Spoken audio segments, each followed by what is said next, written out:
Good morning all of you. मैं PR. Jakhar, सहायक आचार्य इतिहास, राजकीय महाविद्यालय नावन, नागौर। आज हम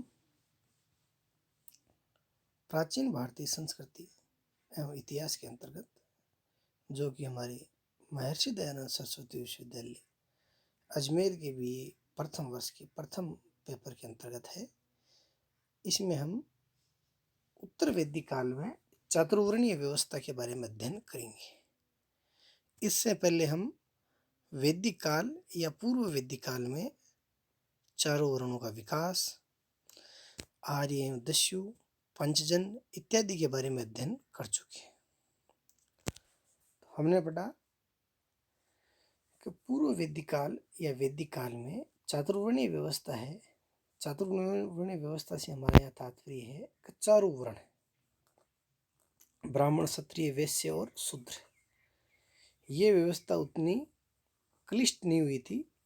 कोई भी व्यक्ति अपनी योग्यता के आधार पे अपना वर्ण बदल सकता था। यदि वो पठन पाठन में, यज्ञिक अनुष्ठानों में होशियार होता तो ब्राह्मण पद प्राप्त कर सकता था। शारीरिक सौष्ठव और क्षत्रियोचित गुणों में प्रबल होता तो क्षत्रिय गुण प्राप्त कर सकता था। व्यापार, वाणिज्य, कृषि, पशुपालन इत्यादि में दक्षता हासिल करता तो वैश्य पद प्राप्त कर सकता था। और यदि तीनों वर्णों में शामिल नहीं हो पाता तो फिर वो शूद्र पद प्राप्त कर सकता था। एक ही परिवार के व्यक्ति अनेक वर्णों के हो सकते थे। लेकिन उत्तर वैदिक काल तक आते आते वर्ण व्यवस्था है वो कठोर होती गई। उत्तर वैदिक काल में यजुर्वेद एवं अथर्ववेद में अनेक स्थानों पर चारों वर्णों का उल्लेख मिलता है। तो उससे हम जान सकते हैं कि वर्ण व्यवस्था है वो उत्तर वैदिक काल में वर्ण भेद स्पष्ट रूप से विकसित हो गए थे। इस काल में याज्ञिक कर्मकांड है वो इतने जटिल हो गए कि ऐसे जटिल यज्ञों को संपन्न करने के लिए, यज्ञों से संबंधित विविध प्रक्रियाओं को संपादित करने के लिए एक विशेषज्ञ का होना आवश्यक था। तो ऐसे विशेषज्ञ सामान्य सर्वजन आर्य है उनसे ऊंचे माने जाते थे। इसके अलावा अरण्य और आश्रमों में निवास करने वाले ब्रह्मवादियों और चिंतकों को भी ब्राह्मणों के इस वर्ग में शामिल कर लिया। अर्थात जो व्यक्ति याज्ञिक कर्मकांडों में दक्षता हासिल कर लेता, पठन पाठन में होशियार होता, तो अब वो स्पष्ट रूप से ब्राह्मण माना जाने लगा। इस प्रकार याज्ञिकों और मुनियों के एक नए वर्ग का प्रादुर्भाव हुआ और ये ब्राह्मण कहलाए।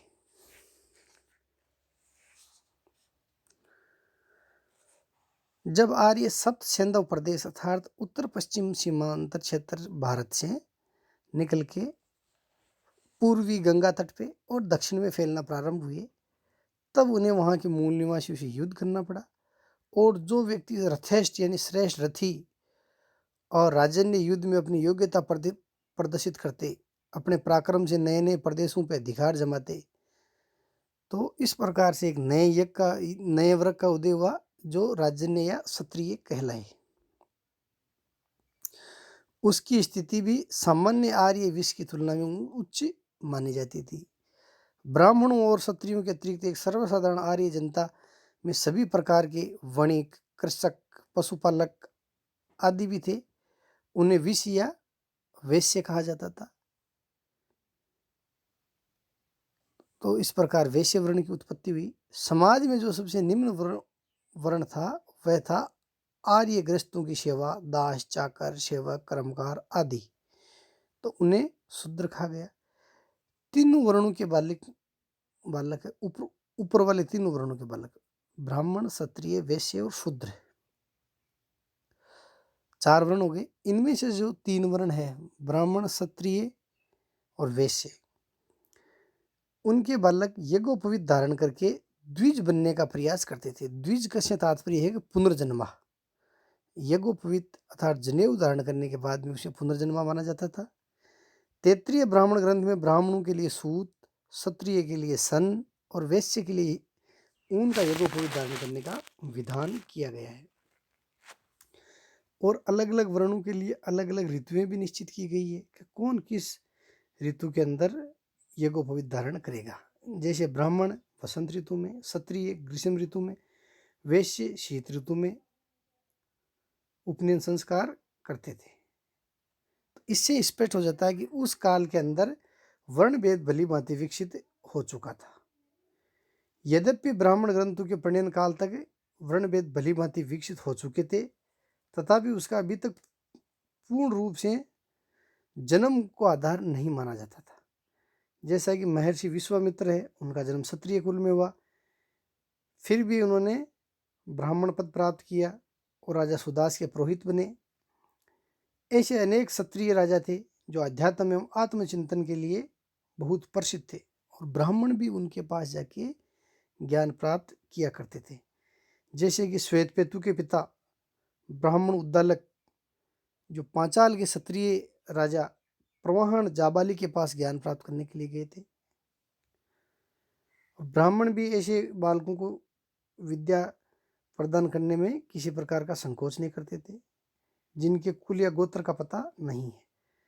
छांदोग्य उपनिषद में एक कथा आती है कि सत्यकाम जाबाल नाम का एक बालक था जो आचार्य गौतम के पास शिक्षा ग्रहण करने गए। तो आचार्य गौतम ने उनके वर्ण एवं कुल के बारे में, पिता के बारे में पूछा। तो सत्यकाम जाबाल ने कहा कि उसकी माँ एक परिचारिका है और उसे अपने पिता और वर्ण का नाम मालूम नहीं है, वह कई गृह में काम करती है, इसी दौरान उसका जन्म हो गया है। सत्यकाम जाबाल के गोत्र एवं कुल का पता नहीं होने पर भी आचार्य गौतम ने उन्हें शिक्षा या विद्या अध्ययन करना स्वीकार करवाया और उसका विधिवत यज्ञोपवीत संस्कार करवा के उसे अपना शिष्य बनाया। ऐत्रेय ब्राह्मण के रचयिता है महिदास, जो किसी अज्ञात आचार्य की पत्नी इतरा है वो शूद्रदासी थी, उसके पुत्र थे, इसलिए वे ऐत्रेय के नाम से प्रसिद्ध हुए। ऐत्रेय ब्राह्मण में भी एक कथा आती है कि कुछ ऋषि मुनि सरस्वती नदी के तट पे यज्ञ कर रहे थे। उसी समय कहा कि ये दासी पुत्र अब्राह्मण है, हमारे बीच कैसे बैठ सकता है।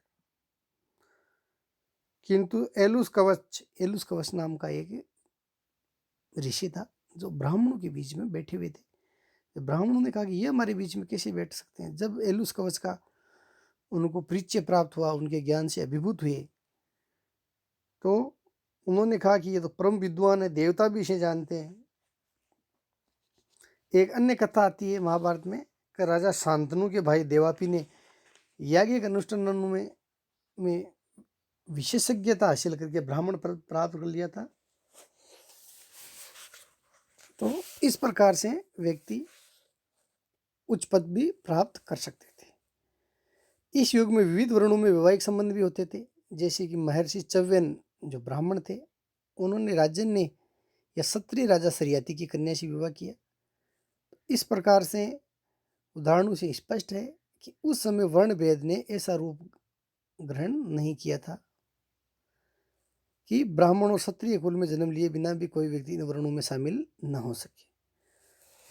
उत्तर वैदिक काल तक हालांकि काफी हद तक कठोरता आ गई थी, वर्ण व्यवस्था जन्म आधारित हो गई थी, लेकिन फिर भी व्यक्ति अपने विशेष गुणों की वजह से, विशेष उपलब्धियों की वजह से उच्च वर्ण में शामिल हो सकता था। अब हम अगले प्रकरण में सूत्र काल में वर्ण व्यवस्था के बारे में अध्ययन करेंगे। आज का प्रकरण हमारा इतना ही है। धन्यवाद बच्चों।